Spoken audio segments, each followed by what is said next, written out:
And as the Congresswoman from Indiana. Thank you, Mr. Chairman. Thank you to the witnesses for being here today.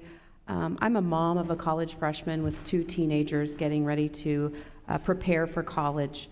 I'm certainly glad that this committee is considering this important topic. Free speech on college campuses where students should have the opportunity to think out loud, voice opinions. That's very important. Indiana has nearly 60 colleges and universities across the state, including Indiana University in my district. So I'm certainly very interested in this conversation. One thing I've heard from some students, they are fearing speaking out about their true opinions in the papers that they write for professors and in the things that they say in class. One conservative student who attends a university in Indiana, not IU, a school in Indiana, commented that he wasn't about to expose himself as a conservative to his professors because for fear that his grades would suffer and that would somehow impact his future. So that's something I'm really concerned about.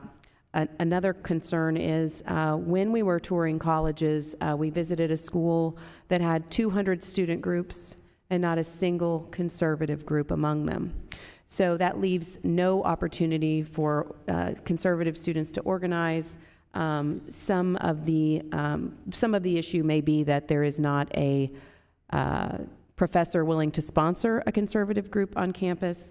So we hosted a series of roundtables earlier this month. We discussed this faculty sponsor requirement for students to form new groups on campus. I would hate to think that there are these barriers for students to convene and organize. Do you think, Ms. Trump, is this an issue that would rise to the level of discrimination of these student groups if they're unable to organize for lack of a sponsor? So on some of the stuff that you said earlier with regards to the fear that students are feeling, being able to express their political viewpoints, that's why these clubs, these conservative clubs, are actually so vital and important to students when they do want to speak out about some of their viewpoints and ideas. I think it's really important to recognize that the fear is pretty widespread on campuses. Faculty members have told me that they intentionally do not include open discussion in their classrooms anymore because they're afraid they might have to step in and make a comment.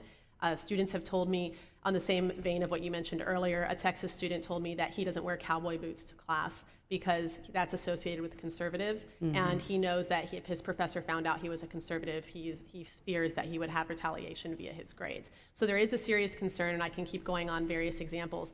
But to answer your question more directly about whether this is viewpoint discrimination, the policies that are in place on campuses that are creating these environments are in the vein of viewpoint discrimination. Most students and professors are afraid to associate themselves with conservative organizations, so they oftentimes will go to these meetings in secret, and professors are usually unwilling to be faculty advisors for clubs, which is usually a requirement. So that is something that once these universities start to be more open towards various viewpoints and stop discriminating, then maybe you're going to get more conservative professors who are willing to represent these clubs on campus. Thank you. And to Mr. Shapiro, one of the things that we've also discussed is whether this committee should consider a student's Bill of Rights. We've just passed the Parents' Bill of Rights, where we would reaffirm a student's freedom of speech rights on campus. I want to thank you for your work at the Manhattan Institute. You said something in your written testimony that I want to highlight here. The problem goes far beyond speech on campus, worrying as developments here are for the next generation. It's even more important to have a national reckoning about our inability to discuss controversial issues without canceling those with whom we disagree. I certainly could not agree more. I think it's been a common theme that many on the right have been willing to go and have those debates where we don't have the same engagement from our counterparts on the left. You mentioned jokingly maybe engaging with Whoopi Goldberg on Joe Rogan. I'm wondering, has she taken you up on that yet? She hasn't, alas, but the offer's still open, or maybe Bill Maher, if you're listening. I'd be happy to go on your show to talk about this stuff.